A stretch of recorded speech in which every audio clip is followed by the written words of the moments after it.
ಏನಾಗ್ತಾ ಇದೆ ನಿಮಗೆ ಗೊತ್ತಿಲ್ಲರಿ, ನೀವೇ ಹೇಳ್ಬೇಕು ನಮಗೆಲ್ಲ, ನೀವೇ ಹೇಳ್ಬೇಕು ನಮಗೆ. ಏನು ಬೆಳವಣಿಗೆ ಏನಿಲ್ಲ. ಈಗ ಸಿ ಎಮ್ ಏನು ಹೇಳಿದ್ದಾರೆ, ಹೈಕಮಾಂಡ್ನವ್ರು ಹೇಳ್ದಂಗೆ ನಾನು ನಡ್ಕೊಳ್ತೀನಿ ಅಂತ ಹೇಳಿದ್ದಾರೆ ಅಷ್ಟೇ. ಅಂತಿಮವಾಗಿ ಹೈಕಮಾಂಡ್ನವರು ಏನು ನಿರ್ಣಯ ಮಾಡ್ತಾರೆ ಮಾಡಬೇಕು. ನಾನು ಕೂಡ ಹೈಕಮಾಂಡ್ ಒತ್ತಾಯ ಮಾಡೋದು, ಈ ಗೊಂದಲ ಆದಷ್ಟು ಜಾಗ್ರತೆ ನಿವಾರಣೆ ಆಗಬೇಕು.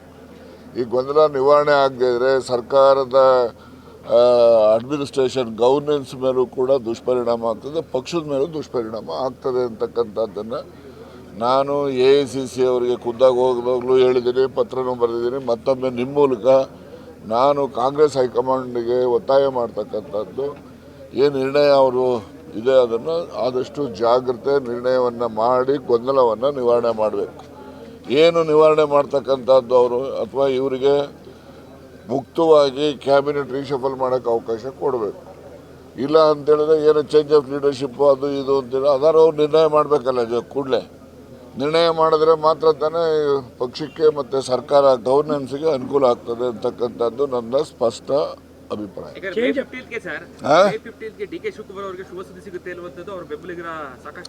ನೋಡಿ, ಮನುಷ್ಯ ಯಾವಾಗಲೂ ಕೂಡ ಆಶಾಭಾವನೆ ಇಟ್ಕೋಬೇಕು. ಆಶಾವಾದಿಗಳಾಗಿದ್ರೇ ಜೀವನ. ಸೊ ಹಾಗಾಗಿ ಅವರು ಆಶಾಭಾವನೆ ಇಟ್ಕೊಳ್ಳೋದ್ರಲ್ಲಿ ತಪ್ಪೇನಿದೆ.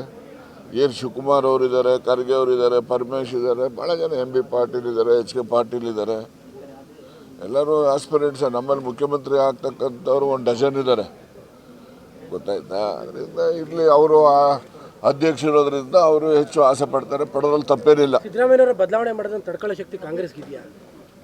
ಅದು ಹೈಕಮಾಂಡ್ ಅವ್ರು ನಿರ್ಣಯ ಮಾಡ್ತಾರೆ. ಅದಪ್ಪ, ಈಗ ನೋಡಿ, ಇದು ನಮ್ಮದು ರಾಷ್ಟ್ರೀಯ ಪಕ್ಷ. ರಾಷ್ಟ್ರೀಯ ಪಕ್ಷ ಯಾವುದೇ ಆದರೂ ಕೂಡ ಅದರಲ್ಲಿ ಅಂತಿಮ ನಿರ್ಣಯ ಹೈಕಮಾಂಡ್ನವ್ರದ್ದು. ಹೈಕಮಾಂಡ್ನಲ್ಲಿ ಏನು ನಿರ್ಣಯ ಮಾಡ್ತಾರೆ ಮಾಡೋವಾಗ ಎಲ್ಲನೂ ಕೂಡ ನೋಡ್ಕೋಬೇಕು. ಅದನ್ನೆಲ್ಲ ಪರಿಶೀಲನೆ ಮಾಡಿ ಅಂತಿಮ ನಿರ್ಣಯ ಮಾಡಬೇಕು ಅವರು.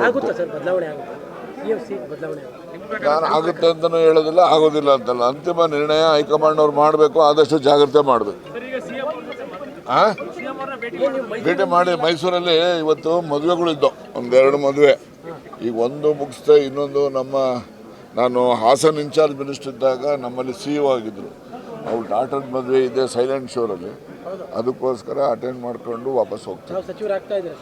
ನನಗೇನು ಸಚಿವ ಸ್ಥಾನದ ಮಹತ್ವ, ನನಗೇನು ಸಚಿವ ಆಗಲೇಬೇಕು ಅಂತಲ್ಲ, ನಾನು ಯಾವಾಗಲೂ ಸಚಿವ ಇದ್ದಂಗೆನೆ. Thank you. ನ್ಯೂಸ್ ಫಸ್ಟ್, ನಿರ್ಭೀತಿಯಿಂದ ನಿಮ್ಮ ಪರವಾಗಿ.